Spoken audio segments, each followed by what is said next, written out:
देखो साइंस 2 का first chapter हम लोग सीख रहे हैं हेरिडिटी एंड एवोल्यूशन।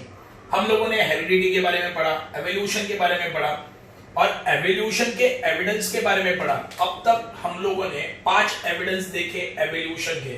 कौन से देखो वापस एक बार रिवाइज करते हैं।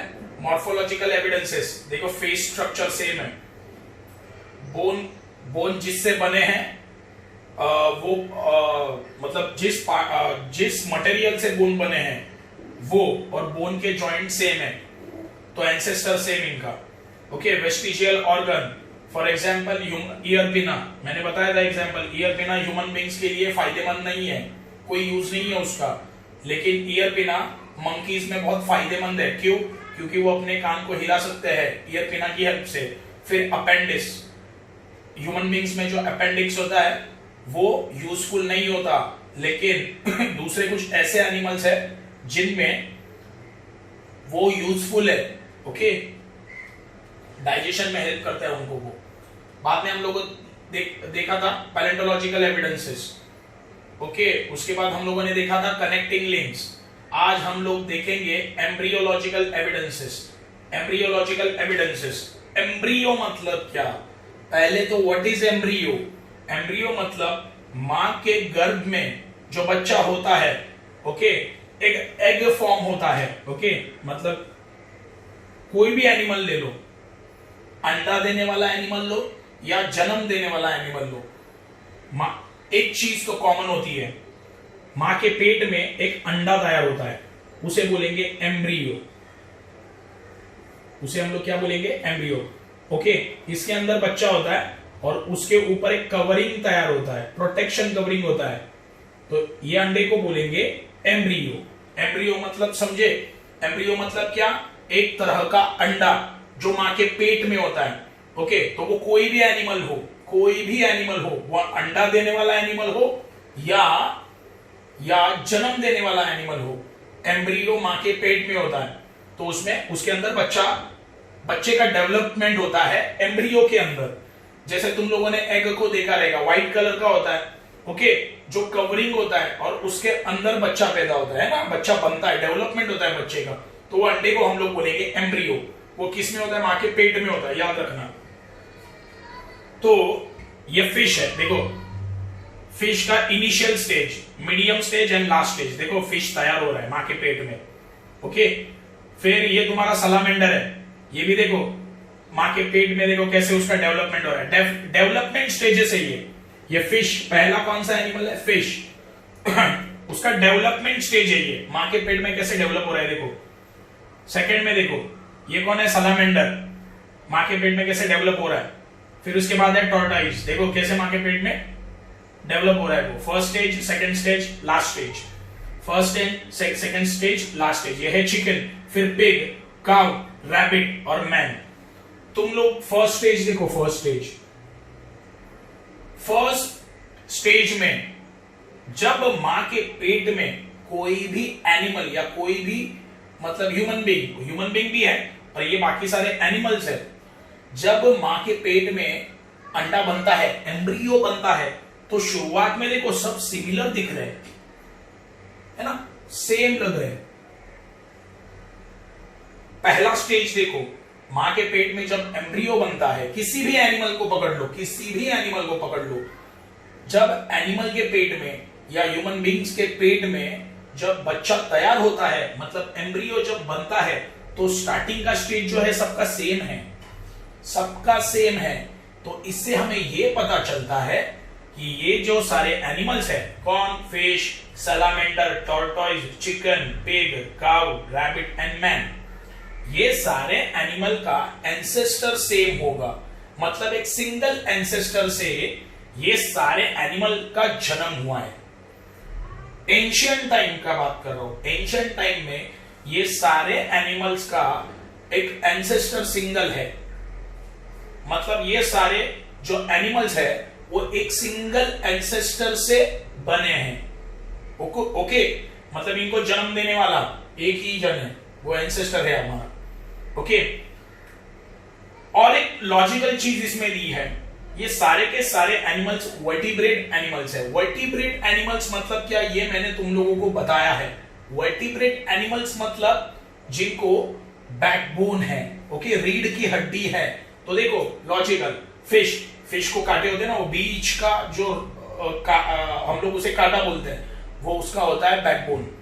फिर सलामेंडर में भी पीछे के साइड में बैकबोन होता है। टॉर्टोइस में भी हार्ड कवरिंग होता है, बैकबोन होता है उसको भी। चिकन में भी होता है, पिग में भी होता है, काऊ में भी होता है, रैबिट में भी होता है, मैन में भी होता है ना, रीढ़ का हड्डी। तो ये सारे के सारे एनिमल्स वर्टिब्रेट एनिमल्स है, ओके। तो मुझे ये बोलना है कि ये सारे वर्टिब्रेट एनिमल्स का एंसेस्टर एक सिंगल सेम है, ओके। ये सारे के सारे वर्टिब्रेट एनिमल्स का एक सिंगल एंसेस्टर है, ओके। ये एम्ब्रियोलॉजिकल एविडेंस बोलता है। ये क्या बोलता है? Embryological evidence. वापिस एक बार देखते हैं, बहुत इजी है। देखो ये सारे के सारे एनिमल्स का डेवलपमेंट स्टेजेस देखते हैं। पहले है फिश। देखो मां के पेट में, जब फिश के पेट में बच्चा तैयार होता है तब वो शुरुआत में ऐसे होता है, फिर बाद में सेकंड में ग्रोथ हुआ और पूरा का पूरा ग्रोथ हो गया। फिर सलामेंडर, देखो स्टार्टिंग में सलामेंडर के पेट में जो बच्चा पैदा होता है वो ऐसे होता है, फिर सेकंड स्टेज में थोड़ा डेवलप हुआ, फिर लास्ट स्टेज में पूरा का पूरा डेवलप हो गया, है ना। ऐसे तीन स्टेज दिए हैं सबके। तो सारे के सारे एनिमल्स का फर्स्ट स्टेज देखो, ये वाला फर्स्ट स्टेज देखो, सारे के सारे एनिमल का फर्स्ट स्टेज देखो, सब सेम ही लग रहे हैं, है ना, ये सब सेम ही लग रहे हैं। तो इससे हमें ये पता चलता है कि इनका एक सिंगल कॉमन एंसेस्टर है। मतलब ये सारे के सारे वर्टिब्रेट एनिमल्स, वर्टिब्रेट क्यों बोला? क्योंकि ये सारे के सारे एनिमल्स में बैकबोन प्रेजेंट है ना, स्पाइनल कॉर्ड प्रेजेंट है ये सारे के सारे एनिमल्स में, ओके। तो मैं ये बोल रहा हूं कि ये सारे के सारे वर्टिब्रेट एनिमल का एंसेस्टर एक सिंगल एनिमल होगा, ओके। कहां पे? एंशिएंट टाइम्स में, बहुत मतलब स्टोन एज वगैरह में, या जब जन्म हुआ, ओके, एनिमल्स का जब जन्म हुआ तब ये सारे के सारे एनिमल्स एक सिंगल एनिमल से आए रहेंगे। समझे एंसेस्टर का मीनिंग क्या है? इनको जन्म देने वाला एक सिंगल एनिमल है। मतलब एंशिएंट टाइम में एक सिंगल एनिमल से ये सारे एनिमल्स का जन्म हुआ है। और ये कौन से एनिमल्स है? Vertebrate animals. वर्टिब्रेट क्यों? बिकॉज ये सारे के सारे एनिमल्स में बैकबोन प्रेजेंट है, ओके। ये समझा? देखो इनका स्टार्टिंग का इनिशियल स्टेज जो है वो सिमिलर दिख रहा है, देखो ना, सेम ही लग रहा है। भले वो फिश हो, भले वो सलामेंडर हो, भले वो टॉर्टोइस हो, भले वो ह्यूमन बीइंग हो, देखो सेम ही दिख रहा है फर्स्ट स्टेज। इससे ये पता चलता है ये सारों का एंसेस्टर सेम है, ओके। ये हुआ तुम्हारा एम्ब्रियोलॉजिकल एविडेंस। नेक्स्ट है Darwin's theory of natural selection. अभी डार्विन करके एक साइंटिस्ट था, ओके। डार्विन करके एक साइंटिस्ट था जिसने एवोल्यूशन के बारे में स्टडी किया। देखो डार्विन करके एक साइंटिस्ट था जिसने एवोल्यूशन के बारे में स्टडी किया और उसने अपना थ्योरी लिख दिया, ओके। वो थ्योरी को बोला जाता है Darwin's theory of natural selection. अभी डार्विन क्या बोला वो देखते हैं। Charles Darwin had collected innumerable specimens of plant and animal, and depending upon the observation of those specimens, he published the theory of natural selection, which preaches the survival of fittest.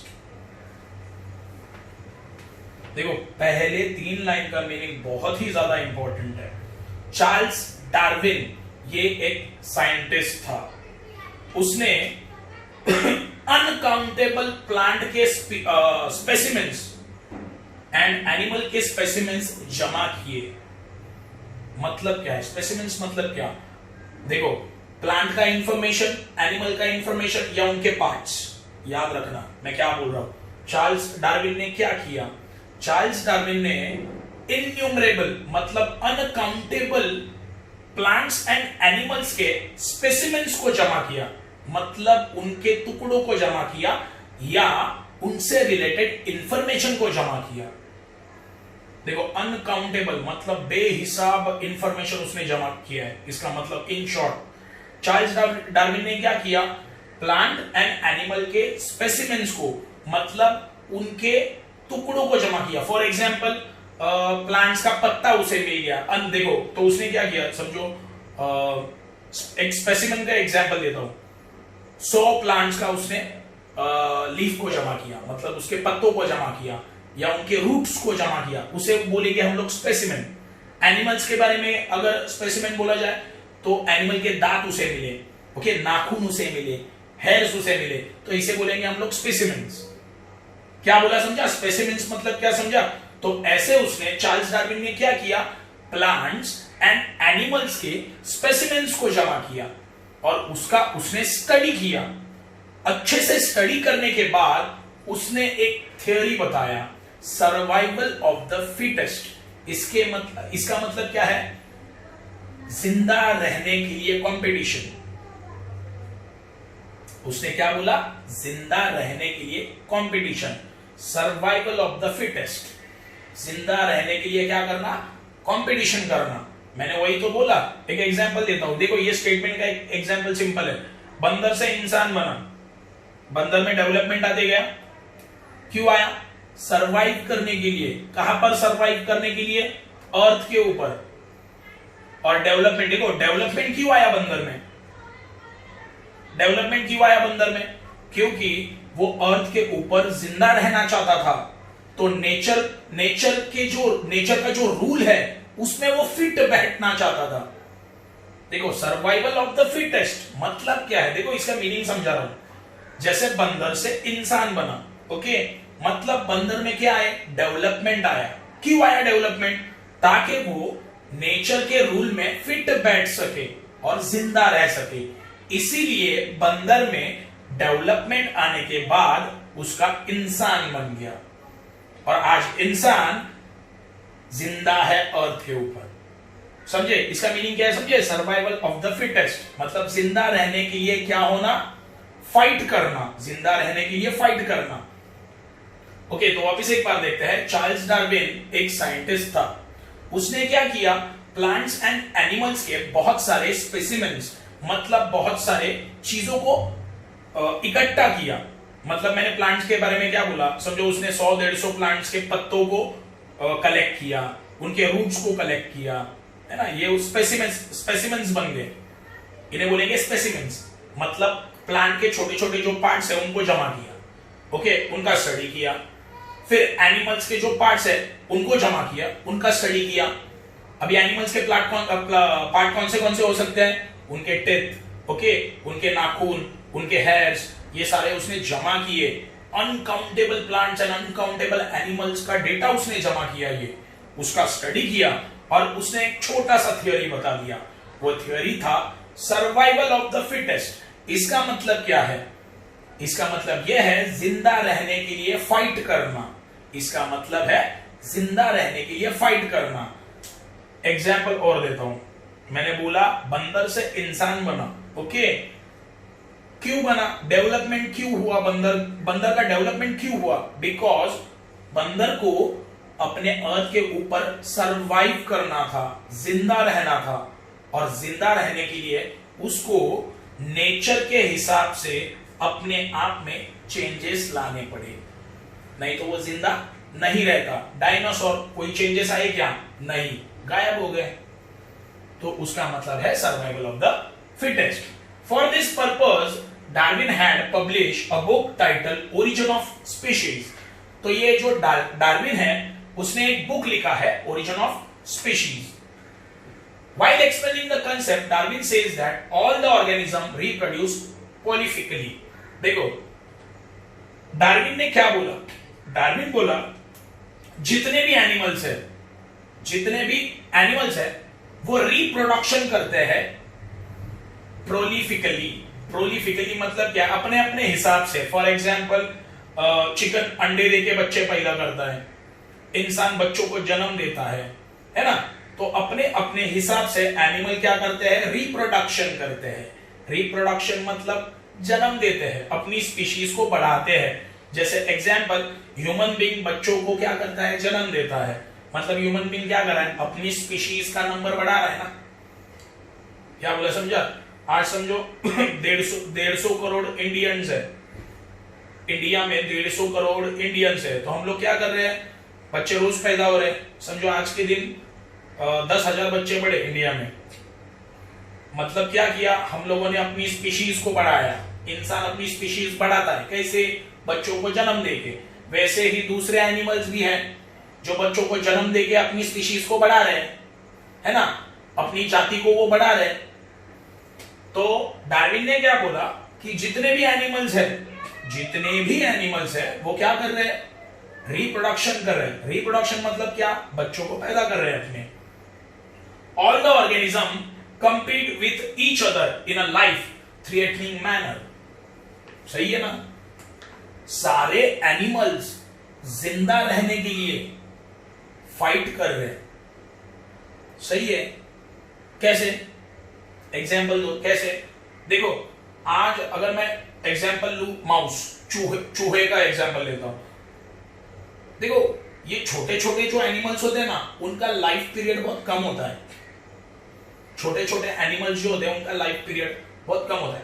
Example मच्छर का life period कितना होगा, ज्यादा से ज्यादा 5 से 10 दिन, उससे ज्यादा वो जिंदा नहीं रहता। क्यों, क्योंकि मच्छर को खाने वाला भी एक एनिमल है। सिमिलरली चूहे को खाने वाला एनिमल सांप को खाने वाला ईगल। सब लोगों को सरवाइव करने के लिए फाइट करना पड़ता है। सही है, अगर फॉर एग्जाम्पल अगर चूहा सांप को देखेगा तो चूहा क्या करेगा, रुकेगा वहीं पे, नहीं, दौड़ेगा। क्यों, बचने के लिए, जिंदा रहने के लिए। तो यही उसका मीनिंग है। ये मीनिंग बोलता है सारे एनिमल्स जिंदा रहने के लिए नेचर में फाइट करते हैं। सिंपल, सही है। जैसे मैंने एग्जाम्पल दिया, अगर सांप ईगल को देखेगा, सांप दौड़ेगा।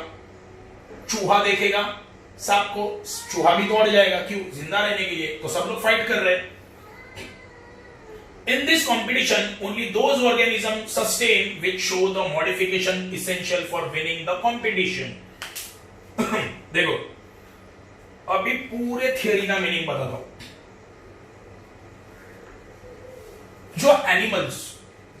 जो एनिमल्स नेचर में जिंदा रहने के लिए अपने आप में मॉडिफिकेशन लाते हैं, वही इस रेस को जीत जाते हैं। और जो मॉडिफिकेशन नहीं लाते वो मर जाते हैं। हर एक एनिमल, देखो वापस एक बात देखते हैं, हर एक एनिमल अर्थ के ऊपर अपना लाइफ जीने के लिए फाइट कर रहा है। स्टेटमेंट को अच्छे से सुनो। हर एक एनिमल अर्थ के ऊपर जिंदा रहने के लिए फाइट कर रहा है, फर्स्ट। सेकेंड, जिन एनिमल्स ने जिंदा रहने के लिए अपने आप में मॉडिफिकेशन लाया, वही जिंदा रह गया, बाकी सब मर गए। सही है ना। देखो स्टेटमेंट का मीनिंग मैंने क्या बोला, जिन एनिमल्स ने अपने आप में चेंजेस लाए वो अर्थ के ऊपर जिंदा है, और जो नहीं ला पाए वो मर गए। एग्जाम्पल वापस बंदर का, देखो बंदर से इंसान बना, बराबर है, तो वो जो चेंज था, बंदर से इंसान बनने का जो चेंज था, उसे हम लोग बोलेंगे मॉडिफिकेशन। क्यों किया, बंदर से इंसान बना, मतलब क्या आया, बंदर की बॉडी में चेंजेस आए। क्यों, नेचर में सरवाइव करने के लिए, अर्थ के ऊपर जिंदा रहने के लिए। तो आज इंसान जिंदा है अर्थ के ऊपर। सही है, तो इंसान रेस जीत गया, इसीलिए वो जिंदा है। सेकेंड एग्जाम्पल, डायनासोर्स जिंदा है क्या अर्थ के ऊपर? नहीं। क्यों? क्योंकि उनकी बॉडी में नेचर के हिसाब से कोई भी चेंजेस नहीं आए। उनका साइज बड़ा ही रह गया, बहुत ज्यादा खाना खाते थे, है ना, एट अ टाइम बहुत सारे एनिमल्स की स्पीशीज को खत्म कर देते थे वो। तो आज डायनासोर जिंदा है क्या? नहीं। इसका मतलब देखो, दो एग्जाम्पल मैंने दिए, कौन रेस जीता? दो एग्जाम्पल, एक बंदर और एक डायनासोर। किसने रेस को जीता? लाइफ की रेस को किसने जीता? लाइफ की रेस को जीता बंदर ने। क्यों? बंदर ने क्या किया, नेचर के हिसाब से अपने आप में चेंजेस लाए।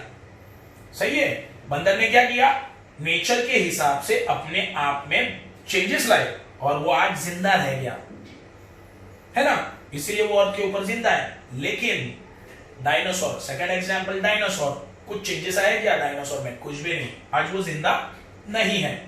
तो ये स्टेटमेंट का मतलब वही है।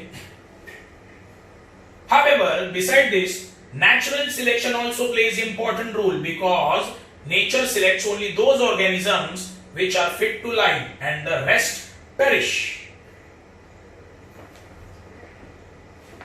देखो डार्विन बोल, अभी आगे डार्विन क्या बोल रहा है कि ठीक है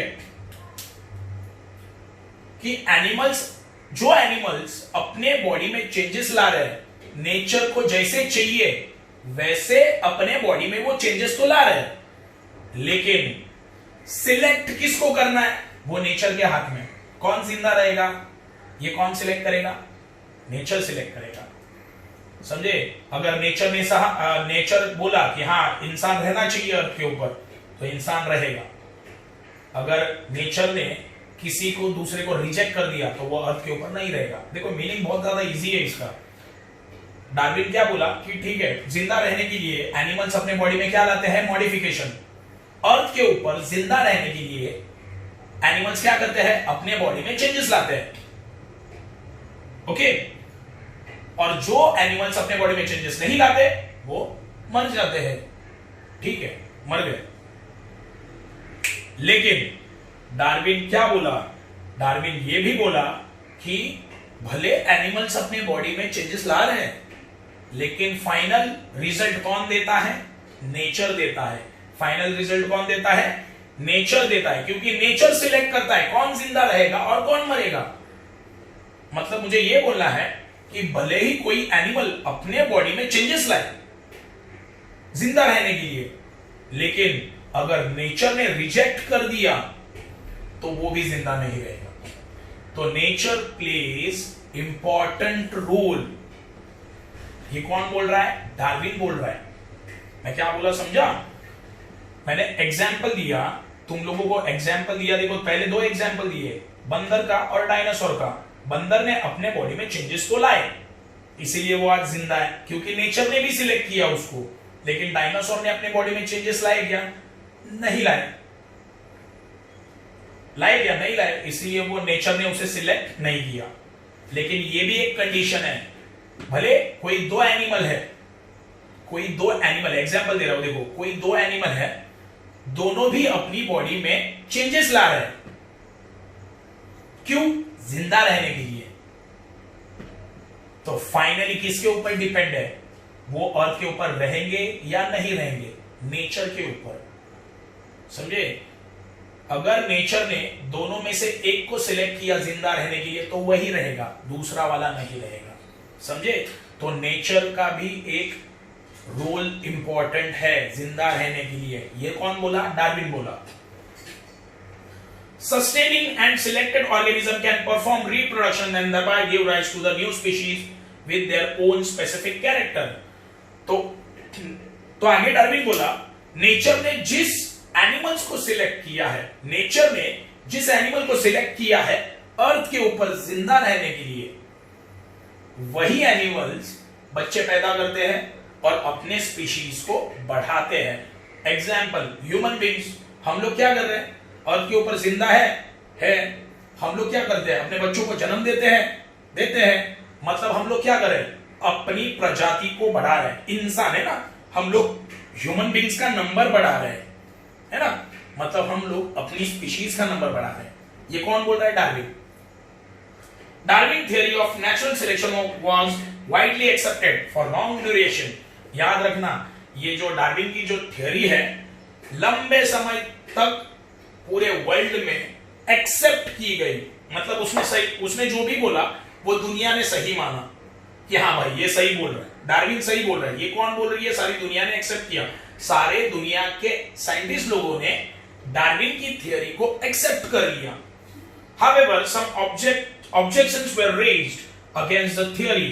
Some of the main objections are, देखो क्या होता है, बहुत बार 100 लोग अच्छा बोलते हैं लेकिन कुछ लोग ऐसे होते हैं जो अगेंस्ट में भी बोलते हैं। ऐसे कुछ साइंटिस्ट थे जिन्होंने डार्विन के अगेंस्ट में बोला।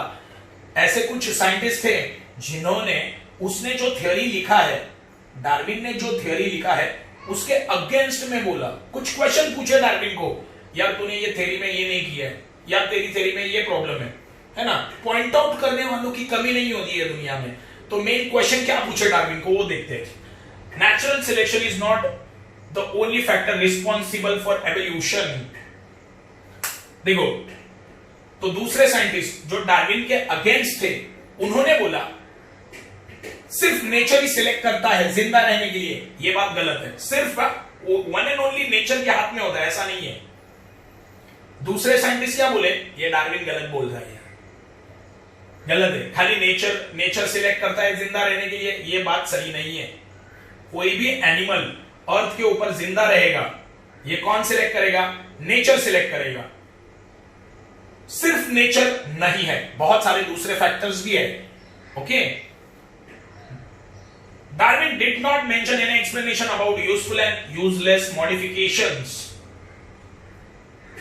देखो, डार्विन ने अपने ये थ्योरी में किसी भी एनिमल में जो मॉडिफिकेशन आए उसमें यूजफुल मॉडिफिकेशन कौन से एंड यूजलेस मॉडिफिकेशन कौन से, इसके बारे में नहीं बोला।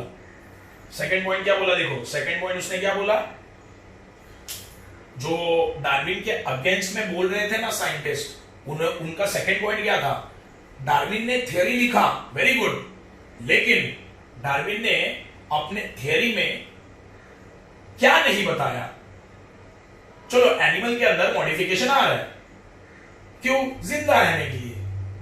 उसमें से यूजफुल मॉडिफिकेशन कौन से, यूजलेस मॉडिफिकेशन कौन से, ये नहीं बताया। एक एग्जांपल दे देता हूं। देखो, बंदर से इंसान बना वापस, यूजफुल मॉडिफिकेशन क्या है? पूंछ चला गया, यूजफुल मॉडिफिकेशन है। यूजलेस मॉडिफिकेशन क्या है? ईयर पिना, अपना कान भी बनाया ना, उसमें यूजलेस क्या है? ईयर पिना। इंसान में देखो, अभी सीखा हम लोगों ने, है ना, कान बना है कि नहीं हमारा, उसमें क्या है? ईयर पिना। यूजफुल है कि यूजलेस है? यूजलेस है। तो ये डार्विन ने अपनी थ्योरी में ये सारी चीजें नहीं बताई है। Third, there is no explanation about slow change and abrupt changes. देखो, डार्विन ने अपनी थ्योरी में स्लो चेंजेस के बारे में और जो चेंजेस एकदम फास्ट हुए उसके बारे में कुछ भी मेंशन नहीं किया। फॉर एग्जांपल, बंदर से इंसान बनने के लिए करोड़ों साल लगे, तो ये बड़ा चेंज, मतलब ये टाइम पीरियड बहुत ज्यादा लगा। अर्थ के ऊपर कुछ चेंजेस एकदम फास्ट हो गए, अर्थ के ऊपर कुछ चेंजेस बहुत फास्ट हुए हैं, ना उनके बारे में बोला है, ना जो चेंजेस एकदम स्लो हुए उनके बारे में बोला है। डार्विन ने ये चीजें मेंशन ही नहीं की है, लेकिन फिर भी डार्विन की थ्योरी को आज पूरे वर्ल्ड में एक्सेप्ट किया गया है।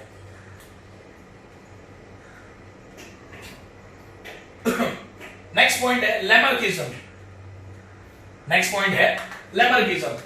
Jean Baptiste Lamarck proposed that morphological changes occurring in living organisms are responsible for evolution, and the reason behind those morphological changes is activities or